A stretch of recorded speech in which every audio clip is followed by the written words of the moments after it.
What is up, everybody? J Nell here with my UFC 166 recap video. Let's get into this incredible event. I was 5 out of 6. The only one I lost was the females, the ladies. I chose Sarah Kaufman. She lost the split decision against Jessica. Close decision, good win for Jessica.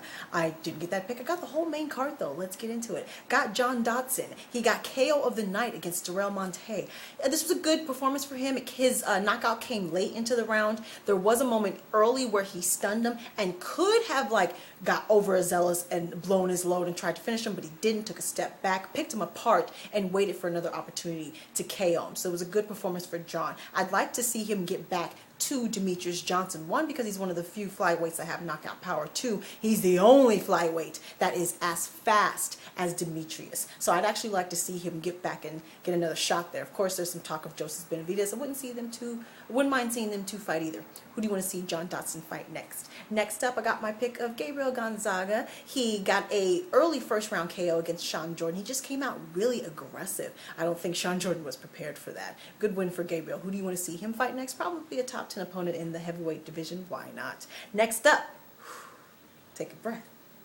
We have the fight of the night. Now, I said Gilbert Melendez and Diego Sanchez could still fight of the night, and they did. Possibly fight of the year. Possibly fight of the decade, okay? They fought every round like it was a desperate third round. Crazy, chaotic exchanges. This was pretty much a purely stand-up match. There were a couple of takedowns, but it didn't last very long. Gilbert basically kind of had the cooler head, so I think that's why he prevailed. He got the best of most of the exchanges. He landed cleaner shots, harder shots. There are a lot of really good counter shots. Diego kind of left himself open. I think Diego should have took him down more. He's a little bit faster, but he didn't hit as hard. Gilbert just kind of paced himself better. He just had more control over his emotions and just was able to be more meticulous and pick him apart rather than get overzealous and emotional. So just the cooler head prevailed. That's it. This was a bloody decision. Diego had a gash over his head, the length of his entire eyebrow, open to the white meat. Luckily for him, it was actually bleeding sideways like this instead of straight into the eye. Blood was streaming down his chest, swelling over both eyes, under this eye, swelling at his mouth, cuts, bloody war. There were a couple of cuts on Gilbert, but mostly it was just swelling. He had some swelling on the eyes, the forehead. But a great win for Gilbert. Who do you want to see him fight next? Dana White basically said he's on the fast track to a title shot, seeing as how a lot of people think that he won the fight against Benson Henderson, who's no longer the champ. He's beat John Thompson twice, who's the guy he's fighting.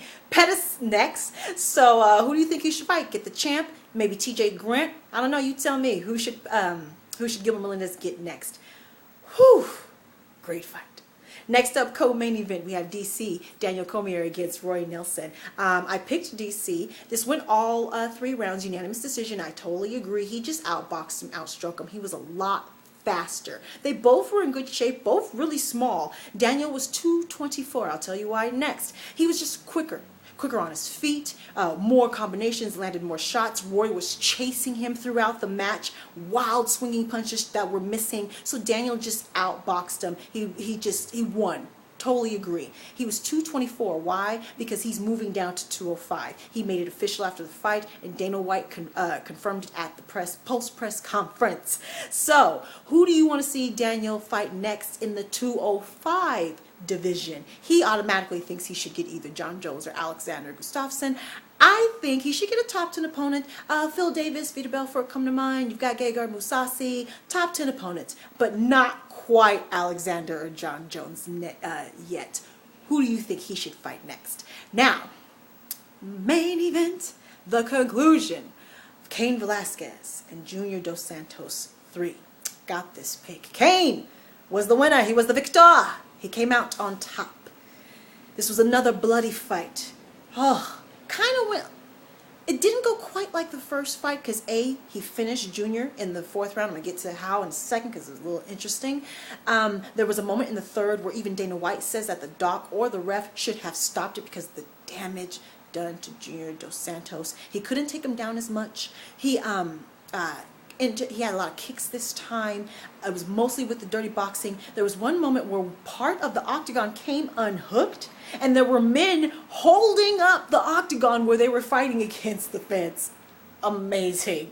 Okay, this time Junior Dos Santos did some damage. He had a lot of short elbows that were getting in, stunning Cain. Even knocked him to the ground once, dropped him once. He just didn't have it in him to finish him because he kind of blew his load in the first round, just like he did in the last fight. So even when he got in clean shots, he couldn't take advantage of that. But he did damage afterwards. Oh my goodness. Cain actually made it to the post press conference. Junior did not. Cain had swelling over his whole face, over this eye, the forehead, the chin. He had cuts everywhere. I didn't realize he had that much damage, although I should have, because he had blood streaming down his chest, just like Junior Dos Santos had blood streaming down his chest. This eye shut. Gash open to the white meat. This eye almost shut.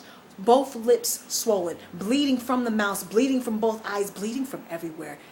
Damaged. I see why a lot of people think that the ref or the doc should have stopped this in the third round. Now we get to the fourth. Whew. Kind of more of the same. And then Junior tries to go for a choke, and he tries to go down to the ground. Now what's interesting is he goes down to the ground and he hits his head on the mat, hits his head so hard, he's on his knees, he goes back up and he grabs his head. He damn near knocked himself out. And so that was kind of like the final touches. Cain put a couple of hands on him and it was done. It was done. But interesting that what started it wasn't a hard hit from Cain, but an accidental hitting his own head on the mat. So that's the end of that. I don't think those two will fight again. If so, not for a long time. Cain is fighting Fabricio Werdum next. I'm excited for that. If not Fabricio, who else would you like to see Cain Velasquez fight? So that was it. I hope you saw. This was an incredible pay-per-view. And yeah, that's my recap. Take care and goodbye.